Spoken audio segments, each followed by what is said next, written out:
Comment cuisiner sainement de façon végétarienne mais avec des protéines dedans. Alors le défi de la journée, ça va être aujourd'hui. Tu sais, j'avais visité une maison hier pour l'acheter. J'ai visité une maison, enfin 2 maisons, j'avais visité dans la dernière vidéo. Et je me suis décidé sur l'une d'entre elles. Donc on va voir comment faire pour l'acheter, pour vérifier les papiers, tout ça. Et en attendant, parce que je vais probablement t'emmener là-bas d'ailleurs pour voir tout ça aussi en vidéo. Et en attendant, je vais te montrer ma technique de cuisine. Alors tu sais, quand on est seul, là aujourd'hui je suis seul à la maison, on fait souvent trop de cuisine, on se retrouve avec plein de restes et du coup ça nous motive pas à cuisiner et du coup on se retrouve à ne pas manger sainement du tout, ce qui est vraiment dommage. Tu vois, il y a le chat qui dit bonjour, tu dis bonjour. Voilà. Alors, c'est vraiment dommage. Moi, comment je fais? Je prends un bol comme ça. Tu vois, le bol, déjà, nous donne la taille.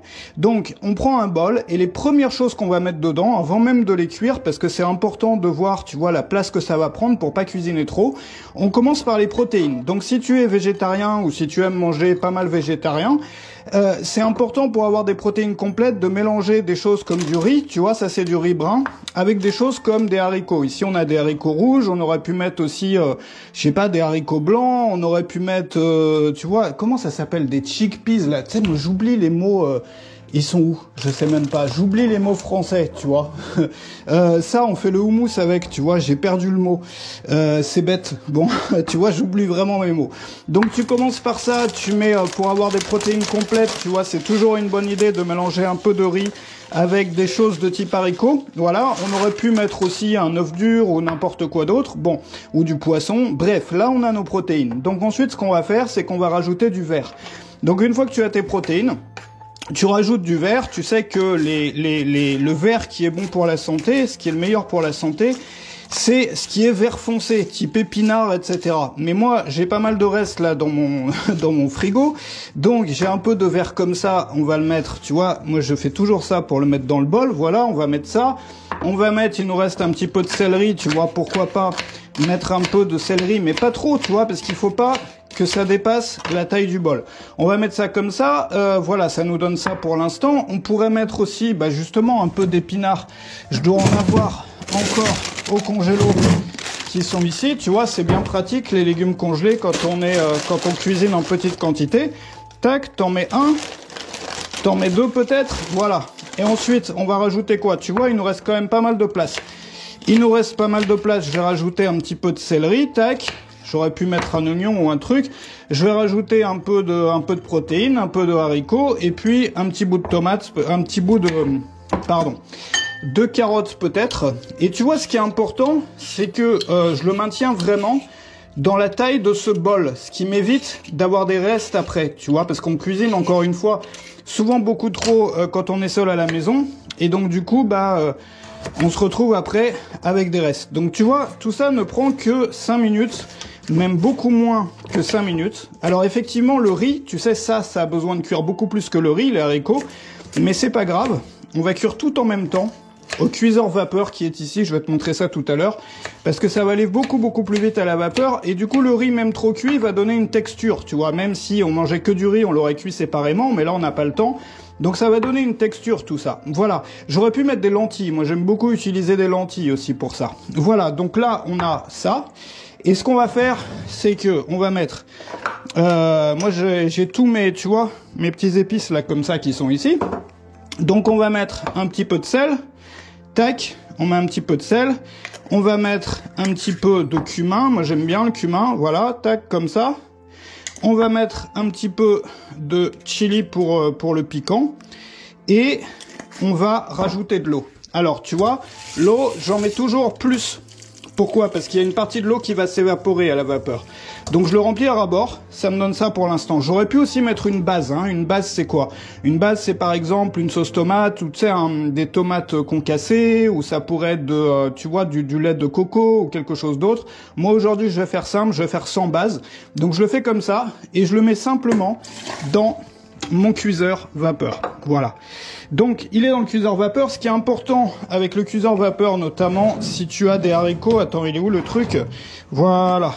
Donc, notamment si tu as des haricots, c'est de bien faire en sorte qu'ils soient sous l'eau. Voilà, comme ça. Ils sont bien sous l'eau. Attends, je vais allumer la lumière, on va y voir mieux, voilà. Et ensuite, j'ai plus qu'à fermer le couvercle. Et ce qu'on va faire, il suffit que tu regardes sur le web. Alors ça, tu sais, c'est un cuiseur vapeur. Le plus connu dans le genre, c'est l'Instant Pot, si tu connais. Moi, c'est de la marque Crock-Pot, mais c'est à peu près pareil. Enfin, c'est la même chose. Tu as un nombre de minutes, tu vois, selon les ingrédients que tu mets. Donc, tu prends l'ingrédient qui demande le plus de temps de cuisson. Ici, en l'occurrence, ce sont les haricots rouges. Mais si j'avais pas les haricots rouges, j'aurais mis beaucoup moins de temps de cuisson. Si j'avais eu des pommes de terre, j'aurais mis 10 minutes. Hein, les haricots rouges, c'est 25 minutes. Pommes de terre, c'est 10 minutes. Les lentilles, c'est 10 minutes, etc., etc. Donc, il suffit que tu regardes l'ingrédient sur le web qui demande le plus de temps de cuisson et tu le règles en fonction de ça. Donc, moi, ça va être un peu long. Je le mets sur 25 minutes. Tac, voilà, start, et ensuite c'est fini, c'est fait, et j'aurai mon plat. En attendant, moi ce que je fais la plupart du temps, c'est que je reprends un bol et je me fais une petite salade. Voilà, je me fais une petite salade. Pour la salade, j'ai ça sont des œufs que j'ai cuits justement aussi au cuiseur vapeur hier. Donc on va simplement faire une petite salade. Et alors pour la salade aussi, j'ai une technique, tu sais, quand tu es seul à la maison, bah tu vois, c'est pareil, faire la vinaigrette, tout ça. T'as pas envie de faire de la vinaigrette pour 10 personnes. Donc qu'est-ce que tu fais? C'est très simple. Donc tu commences par la moutarde. Donc avant même de mettre ta salade, de faire ta salade là-dedans, tu sors de la moutarde, voilà. Tu prends une cuillère comme ça, tu mets juste, tu vois, tu mets juste un petit peu de moutarde dans ton pot ici. On pourrait en mettre un peu plus, voilà. C'est-à-dire tu commences par faire ta vinaigrette et tu vas mettre les ingrédients après dedans. Donc je mets juste un petit soupçon de vinaigre de pomme, je mets de l'huile d'olive, tac. Voilà, hop, et je mets un peu de sel, hop là, alors moi je suis très cumin, donc j'aime bien mettre du cumin partout, voilà, donc je vais mettre aussi un peu de cumin dans ma vinaigrette, tac, et alors je mets toujours un tout petit peu d'eau pour que ça se fluidifie davantage, tu vois, parce que quand il n'y a pas d'eau, t'as du mal t'as du mal à faire en sorte que ça soit harmonieux, le rendu, le résultat. Et voilà, donc là, tu vois, j'ai ma vinaigrette. Donc une fois que j'ai ma vinaigrette, il me suffit de... Alors moi j'aime bien les petites salades comme ça quand je suis seul à la maison parce que tu vois, ça va s'abîmer moins vite. Parce que les feuilles qui sont au milieu vont s'abîmer moins vite, tu vois, vu qu'elles sont pas encore coupées. Donc tu t'achètes des petites salades comme ça et tu les défeuillettes ou je sais pas comment on appelle ça au fur et à mesure que tu l'utilises. Donc ça va nous suffire, voilà. Donc ça va nous suffire. On va couper... Moi je suis pas un grand chef, hein. Je te montre juste ce que je fais pour manger sainement à la maison, surtout quand je suis seul, ce qui est le plus compliqué pour manger sainement, encore une fois. Donc voilà, alors là on a peut-être un peu trop justement. Voilà, tu mets ta petite salade comme ça, on va mettre nos petites tomates et on va rajouter aussi donc les œufs. Voilà, et ça va nous faire une petite salade. Et voilà, donc j'ai découpé l'œuf, tu vois, je le rajoute dedans.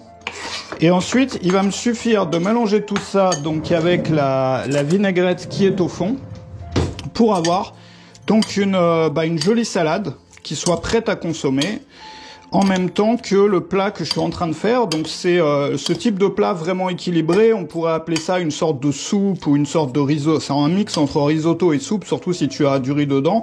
Mais t'es pas obligé de le faire avec du riz, tu peux le faire avec du boulgour, tu peux le faire avec comment ça s'appelle, c'est de l'orge ou je sais plus. J'avais trouvé des petites choses comme ça qui étaient pas mal. Voilà. Et si tu veux que ça soit encore plus joli, tiens regarde, t'as vu, il est le chat. Titsa. On ferme ou pas là? Qu'est-ce qui va se passer si on ferme? Tu vois, j'ai un chat dans le placard de ma cuisine là. Ça va bien? La forme? Voilà, donc en fait, qu'est-ce que tu fais? Voilà, tu veux que ça soit plus joli. Encore une fois, moi je suis pas un grand pro de la cuisine, mais bon, ça permet de manger sainement justement sans être un grand pro. Donc là, t'as ta salade. On attend que ça cuise et en attendant, on range un peu tout ça, on fait la vaisselle, tout ça pour que ça soit propre. Alors, je regarde où j'en suis sur le programme de la journée. Ça c'est fait. Donc appeler l'agence immobilière, tu sais, je passe pas par une agence immobilière, enfin j'ai pas trouvé la maison que j'achète par une agence immobilière, c'est la maison que je te montrais hier à la campagne là pour mes week-ends, mais du coup j'ai quand même contacté une agence immobilière pour la simple raison que je préfère avoir un pro qui tu sais, qui vérifie les papiers, qui fasse le contrat, tout ça quoi, parce que c'est la campagne et bon tu vois, les papiers sont pas forcément toujours à jour, faut que le contrat soit bien fait, tout ça. Donc on va voir ce qu'ils répondent là. Et ensuite, on va peut-être aller là-bas cet après-midi. Tu vois, le chat, Il est frustré quand je suis sur le balcon là. À chaque fois, il a envie de venir. Mais je préfère pas le laisser dehors parce que c'est un chat d'intérieur. Tu sais, c'est un chat que j'ai récupéré d'un proche qui peut plus avoir de chat pour des problèmes de santé, tu vois. Pareil, l'appart, c'est un appart qu'on m'a prêté. Enfin, c'est une longue histoire. Je vais pas te la raconter à chaque vidéo. Et voilà, c'est prêt. Alors, qu'est-ce que ça va donner? Hop, hop là. Et ben voilà, c'est mignon tout ça là. Tu vois, c'est pas de la grande cuisine, mais ça te permet d'avoir quelque chose de sain, qui est facile à faire, que tu peux faire vraiment pour une personne, tu vois, comme ça. Bon, les épinards, ça fait pas très très joli dedans, mais ça te fait vraiment un truc sain comme ça, et tu manges ça avec ta salade. Alors, tu sais, souvent je le fais ça sous forme de soupe plus, avec plus d'eau, et puis avec une base, tu vois, comme je te disais, soit de la sauce tomate, soit du lait de coco, soit autre chose. Bref, moi je vais finir ça. L'agence immobilière, on peut y aller avant 17h, donc je vais manger. Et si tu veux, on va partir sur la route et on va voir comment faire pour acheter cette maison. Et voilà, ça y est, on est en route. Comme je te disais, ouais, j'ai choisi, je sais pas si tu avais regardé la vidéo d'hier, tu sais, mon projet c'est de passer une partie de chaque semaine dans une petite maison à la campagne, dans une ferme ou autre chose.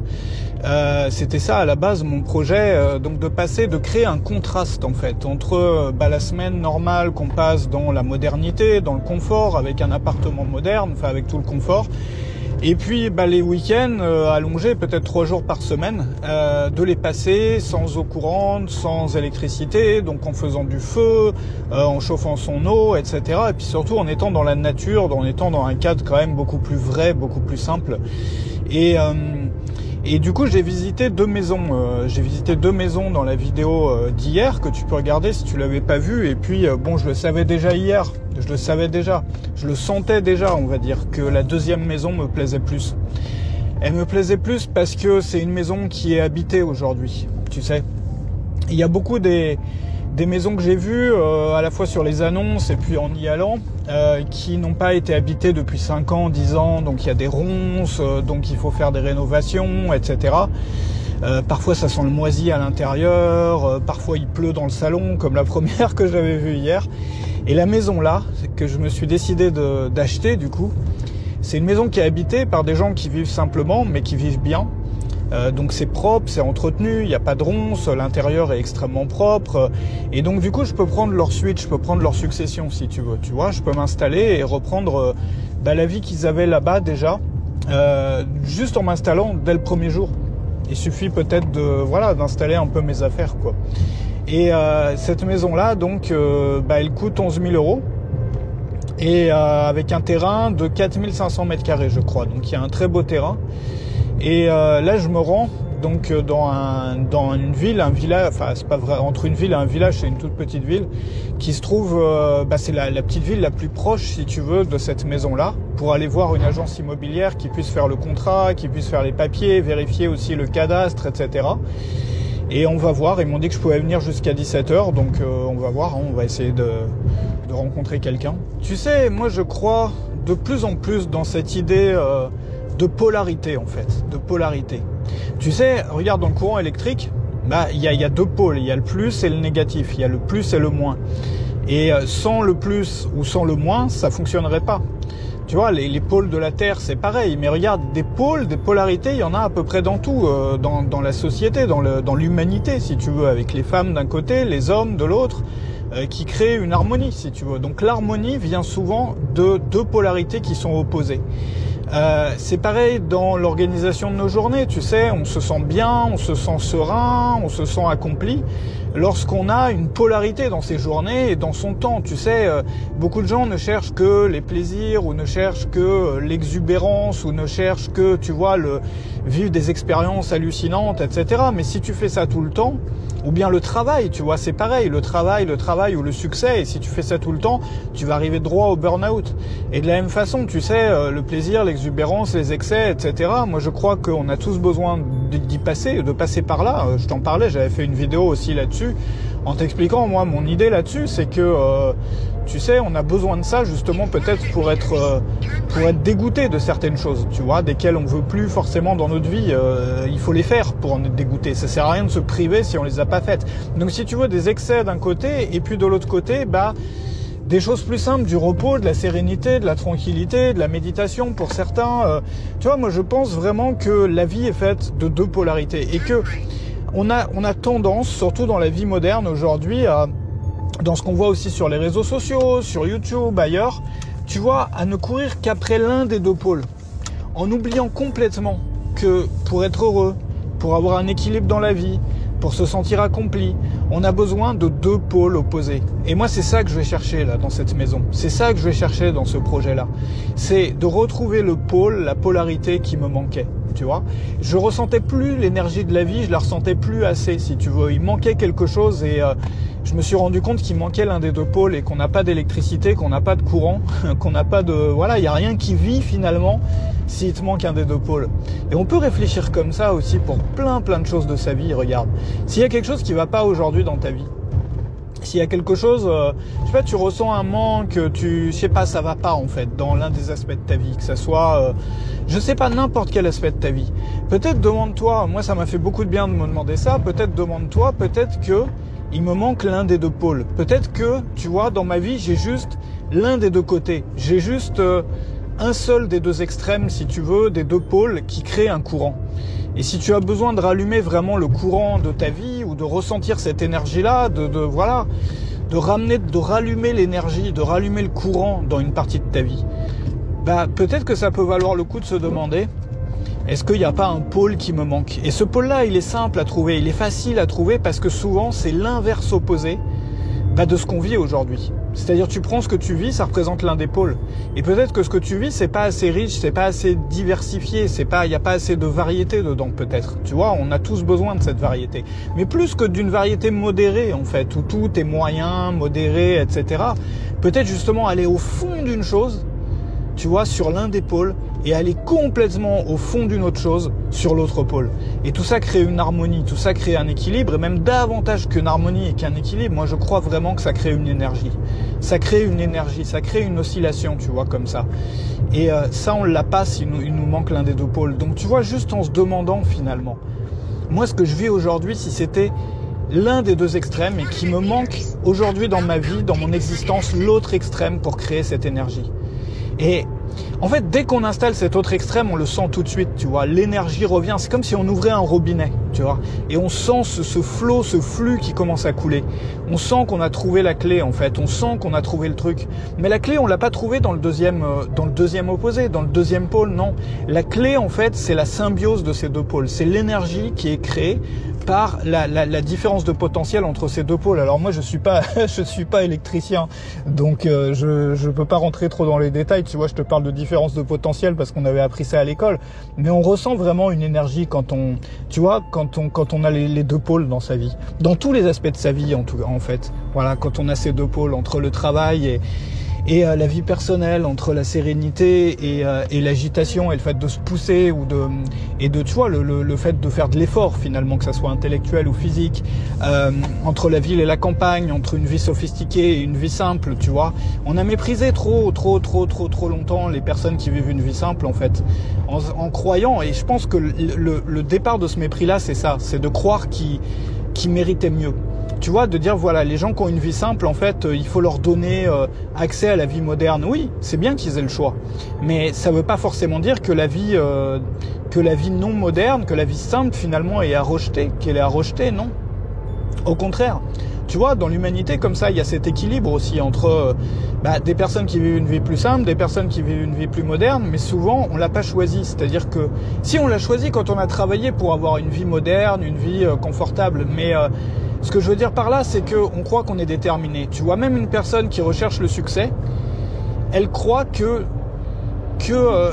elle sera beaucoup plus heureuse dans une vie sophistiquée, dans une vie confortable, sans se rendre compte qu'une fois qu'elle arrive là, probablement il lui manquera quelque chose. Parce qu'elle passe d'un pôle, d'une polarité, c'est-à-dire que cette personne-là parfois ressentait un manque dans sa situation d'avant. Tu vois, elle avait une vie simple qui n'était pas forcément hyper confortable, et vu qu'elle n'avait pas accès à l'autre pôle, elle ressentait un manque, et elle se disait, la clé je la trouverais dans une vie plus confortable, dans plus d'argent, dans plus de luxe, dans plus de confort. Et souvent on voit cette transition-là qui se fait. Des personnes qui viennent de là, qui arrivent à cette vie de laquelle ils rêvaient, cette vie confortable, cette vie moderne, cette vie plus luxueuse, et qui à ce moment-là se rendent compte, mais attends, je suis pas plus heureux qu'avant. En fait, si j'avais fait tout ce chemin-là pour rien, qu'est-ce que ça veut dire finalement? Quel est le sens de la vie? Et à ce moment-là, on se met à se poser plein de questions, parce qu'on comprend pas. On comprend pas. On se dit, j'étais pas bien, j'étais pas heureux dans la situation d'avant, je suis pas non plus heureux dans la nouvelle situation dans laquelle j'ai tout ce après quoi les gens courent, tu vois, la richesse, le luxe, le confort. Je suis pas non plus heureux, pourquoi? Peut-être parce que tu es resté aussi là dans un seul des deux pôles. C'est-à-dire que tu es parti d'une situation de départ dans laquelle tu avais la moitié des ingrédients pour créer un courant, tu vois, pour créer une énergie. Et tu t'es engoncé, tu t'es enfermé dans une deuxième situation qui d'apparence est plus désirable, mais qui te prive aussi de la moitié de ce qu'il faut pour créer cette énergie. Et finalement, si la clé c'était d'avoir les deux pôles, tu vois, c'était d'avoir justement dans sa vie cette oscillation entre le pôle négatif, le pôle positif, le pôle positif, le pôle négatif. Moi, je le vois comme ça. Moi, je vois la vie comme ça. J'ai trouvé, tu sais, plein de réponses à des questions que je me suis posées, mais pendant plein d'années. Je pense que c'est des questions qu'on se pose tous. C'est des questions que des milliers, sinon des millions, moi j'en suis convaincu, des millions de gens se posent ces questions-là. Moi, je crois que la clé, elle est dans... Je croyais, il y a quelques semaines que c'était dans l'équilibre. Et j'ai avancé là-dessus, en réfléchissant pas mal à la question. Je crois aujourd'hui que c'est une question d'énergie. Et que l'énergie, tu vois, c'est plus que l'équilibre. C'est plus que l'harmonie. C'est que y a une énergie qui nous rend heureux. Une énergie, c'est l'énergie de la vie, tu vois. C'est quelque chose de crucial. Enfin, on a l'impression de vivre vraiment quand on a allumé cette énergie-là. Et on peut pas l'allumer si on n'a pas cette différence entre les deux pôles. Voilà, comme ça. C'est comme ça que je vois ça, moi. Si tu veux qu'on en parle davantage, je poste souvent des petites choses. J'ai un canal Telegram. Tu sais, Telegram, si tu connais pas, bon, maintenant tout le monde connaît aujourd'hui, mais c'est une application de messagerie. Et j'ai un canal sur lequel je poste souvent des petites choses comme ça, aussi parfois des images, des réflexions, des liens. Tu peux regarder, c'est dans la description si tu veux t'inscrire à ça. Bon, je t'explique le truc là. J'étais voir le gars, en fait, c'est pas du tout une agence immobilière, c'est un topographe. Et la seule chose qu'il peut faire, c'est me montrer le terrain sur son ordinateur, donc ça sert absolument à rien. Donc on est reparti. Ce que je vais faire, je vais aller à la maison là que je veux acheter et je vais faire des photos des papiers qu'il a. Comme ça, j'irai voir un notaire à Oradea, tu vois, à la grande ville, et il fera le contrat, il fera tout. Donc je l'appelle et puis on est parti.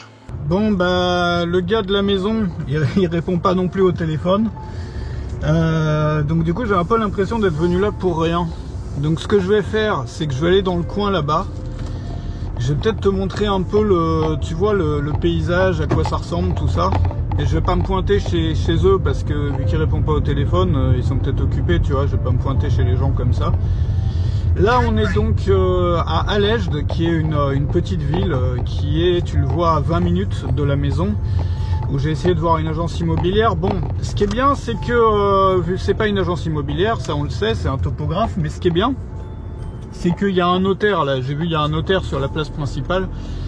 Donc au final, on peut tout faire là, ça simplifiera. Donc faudrait que j'aille voir le gars, que tu vois, je lui dise voilà, on va chez le notaire, un de ces quatre, s'il répond au téléphone. Tu vois, il y a encore des carrioles comme ça. Il y en a plus beaucoup, mais il y en a. Il y en a encore. Normalement, ils sont obligés de mettre des panneaux fluorescents là sur l'arrière, mais ils en mettent pas toujours. Alors, je sais pas si la caméra va bouger ou pas parce que j'expérimente un nouveau système de fixation, mais c'est plus ou moins artisanal, tu vois, pour fixer la caméra. Donc ça bouge peut-être un peu. Tu vois la colline qu'il y a là, il y a une forêt dessus, donc il faut qu'on traverse la forêt. Si tu vois, je sais pas si tu vois sur la carte d'ici, mais tu vois que ça bouge pas mal. Il y a des lacets, des trucs, des machins. Donc on traverse toute la colline là. Et c'est de l'autre côté, au-dessus d'une vallée. La vallée est magnifique aussi. Tu verras, je t'amène. Donc là on a une route goudronnée pour traverser la forêt. Et puis après c'est une route en terre quoi. Bah, c'est joli comme tout ça, tu vois, on va pouvoir faire des balades dans la forêt aussi. C'est vraiment joli comme tout. Et voilà la vallée, tu vois. On a une voiture sans permis devant, donc c'est une voiture sans permis ou pas ça? Donc du coup ça va pas avancer vite et on va pouvoir voir le paysage. Donc la maison elle est là, faut tourner là. Mais je vais pas aller les déranger, tu vois. La vallée est magnifique là, tu la vois pas aussi de ce côté là, mais tu vas la voir en face. Je vais pas aller les déranger, tu vois, vu qu'ils répondent pas au téléphone là. Mais je vais faire un petit tour dans la vallée pour te montrer. C'est beau comme tout, c'est beau, tu vois là on respire. Ça fait du bien quand même un peu de campagne dans la vie là. Tu sais, je pense que depuis le Covid, il y a de plus en plus de gens qui ont besoin de nature, qui ont besoin de campagne. Enfin, on l'a vu, je crois même qu'il y a des statistiques. J'avais lu un article là-dessus, un de ces quatre là, une fois, sur le nombre de gens là qui sont revenus s'installer. Tu sais, il y a pas mal de gens, par exemple, qui ont des résidences secondaires et qui sont repartis s'y installer. Attends, on va doubler quand même parce que sinon on va pas avancer. Qui sont repartis s'y installer en fait en tant que résidence principale depuis toutes ces histoires là, hein, depuis qu'on est enfermé. Moi aussi, je pense toi aussi, enfin tout le monde, on a passé tellement de temps à l'intérieur là qu'on a besoin d'air, on a besoin de respirer, on a besoin. Et puis l'intérêt aussi de ce genre d'environnement, c'est que virus ou pas virus, t'as la même vie, tu vois. Alors, est-ce que tu vois quelque chose là au paysage comme ça? Parce que j'avais accroché la caméra sur le pare-soleil et puis ça bougeait. Et je viens de regarder les images, c'était vraiment pas regardable. Donc ça, c'est le petit village d'en bas et ils sont en train de refaire la route là. Ils vont la goudronner. Il y a des camions qui passent. Donc là, on est au fond de la vallée. La maison, elle se trouve plus en haut là, par le haut. Et donc ici, bah voilà, tu vois les camions qui passent pour refaire la route. Et ici, on peut faire des balades, on peut faire toutes sortes de choses, quoi. Alors, moi, ce que je recherche, c'est ça, c'est un endroit dans lequel, tu vois, épidémie ou pas épidémie, guerre ou pas guerre, enfin, quoi qu'il se passe dans le monde extérieur, on puisse continuer à vivre le même quotidien. C'est-à-dire que ton quotidien se trouve un minimum transformé par le monde extérieur. Voilà. Et ça permet d'avoir une sorte de refuge aussi comme ça, dans laquelle la vie ne change pas, tu vois. La vie reste stable, la vie continue, quoi qu'il arrive. Et c'est vrai qu'à la campagne, tu as toujours plus de liberté. Par exemple, si tu veux peindre ta maison en rose, à la campagne, on ne viendra pas te prendre la tête. Maintenant, si tu habites en centre-ville ou en ville, bon, si tu veux peindre ta maison en rose, tu vas avoir des soucis, quoi. Donc c'est ça, c'est aussi une certaine partie de liberté, tu vois, que je recherche, ou la possibilité d'être libre quand on se sent pas forcément libre en ville, voilà. Et c'est vrai que là, depuis un an, moi j'aurais dû faire ça plus tôt, mais j'ai eu une année chargée, une année vraiment chargée. Tu vois, la dose de poussière qu'il y a là, avec les camions qui passent pour refaire la route, c'est... il y en a encore un là-bas de camions. Bon, du coup, ça me fait penser, faut que j'aille tirer de l'argent en fait, que je commence à tirer de l'argent, parce qu'ici, tu achètes tu peux acheter en liquide, en argent liquide ou bien par virement, mais les virements c'est toujours moins sûr parce que une fois que tu vas chez le notaire, tu déclares, l'acheteur déclare qu'il a bien reçu la somme, donc l'échange se fait pas par le notaire, tu sais, comme chez nous. Donc du coup, si tu envoies un virement, si tu connais pas la personne, il y a des petites chances, mais bon, tu vois, qu'elle parte dans la nature, donc vaut mieux pas. Alors que le cash, le liquide, tu peux le donner le jour même, en fait. C'est-à-dire, tu vois, chez le notaire, en attendant le notaire, en attendant le rendez-vous pour signer que la personne a bien reçu l'argent. Donc j'ai une limite sur ma carte. Donc faut que je commence à retirer aujourd'hui, je vais y aller tout à l'heure. Et voilà, donc de retour à la maison, tu vois, il y a déjà là l'équivalent de 4000 €. Tu vois, les billets ils sont comme ça. Donc j'en ai encore pour un peu là. Alors pourquoi je te montre cet argent? Parce que justement, on peut faire quoi avec de l'argent? Tu vois, on peut, ça sont des billets roumains, donc tu vois, c'est en plastique un peu comme ça, c'est rigolo. Tu peux les mettre à la machine à laver, tout ça, ça casse pas. Alors pourquoi je te montre de l'argent comme ça? Parce que j'aurais pu commencer la vidéo avec des grosses liasses d'argent, tu vois, pour faire une vidéo de hip-hop ou autre, mais finalement, tu sais, il y a une question qu'on se pose pas, qu'on se pose très peu. C'est qu'est-ce qu'on peut faire de mieux de notre argent? Tu vois, avec cet argent-là, par exemple, où il y aura à peu près le double, il y aura un peu plus du double, parce que la maison est à 11 000 €, donc on va arriver peut-être à ça comme pile de billets. Qu'est-ce qu'on peut faire avec cette somme? Tu vois, on peut acheter une plus grosse voiture que celle qu'on a.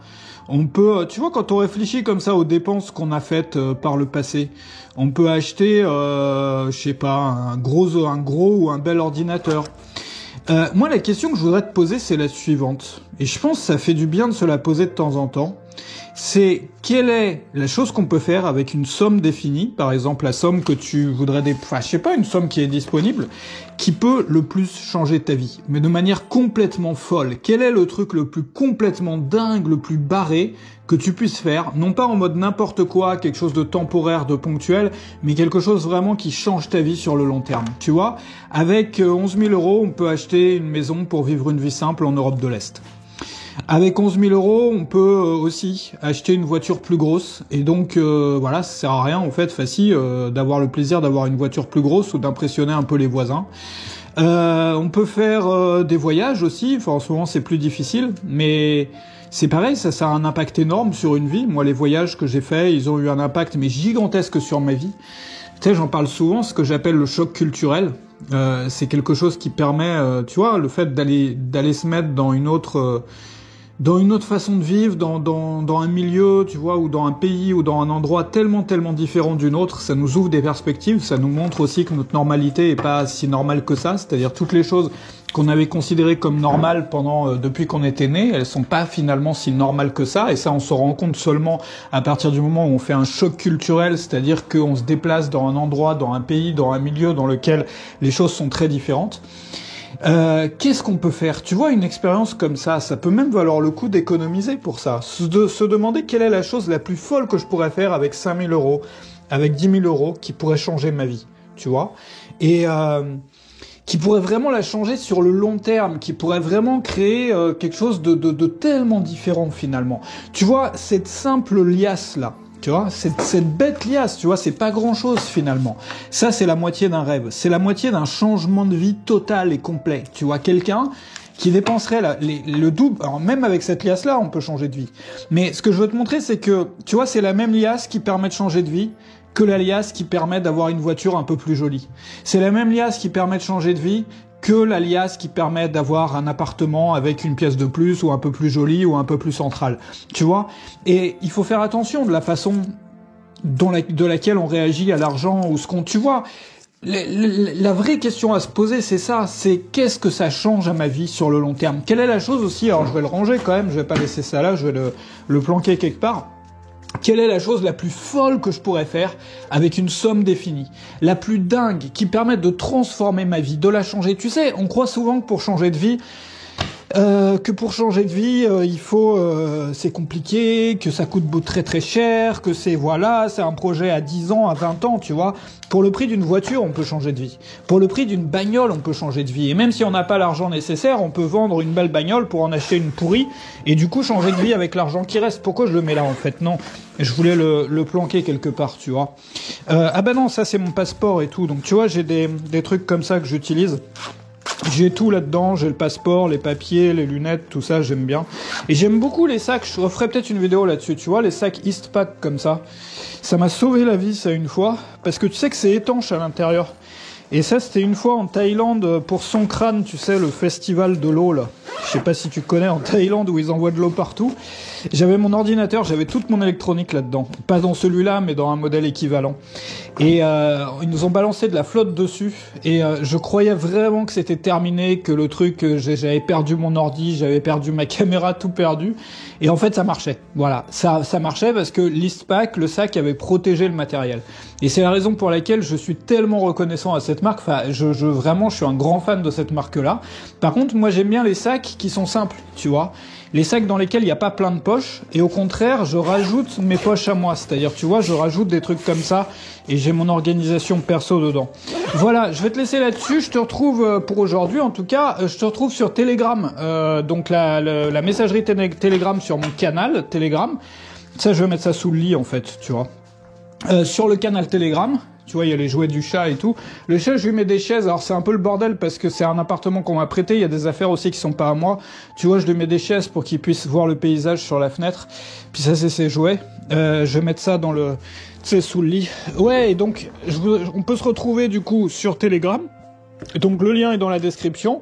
Et puis, dans une autre vidéo demain, si tu veux, Tu sais que, attends, la vidéo, je rigole pas, hein. La vidéo que j'ai faite de toute ma vie, qui a eu le plus de vues, je crois 160 000 vues, mais je l'ai retirée après, parce que c'était pas sur le sujet duquel je voulais parler, ça s'appelait Comment planquer du cash, et ça t'apprenait à planquer des billets quand tu voyageais dans ta valise. Bref, c'est vrai que quand on est dans des pays un peu en dehors de l'Europe de l'Ouest, souvent on utilise pas mal de cash pour plein de choses.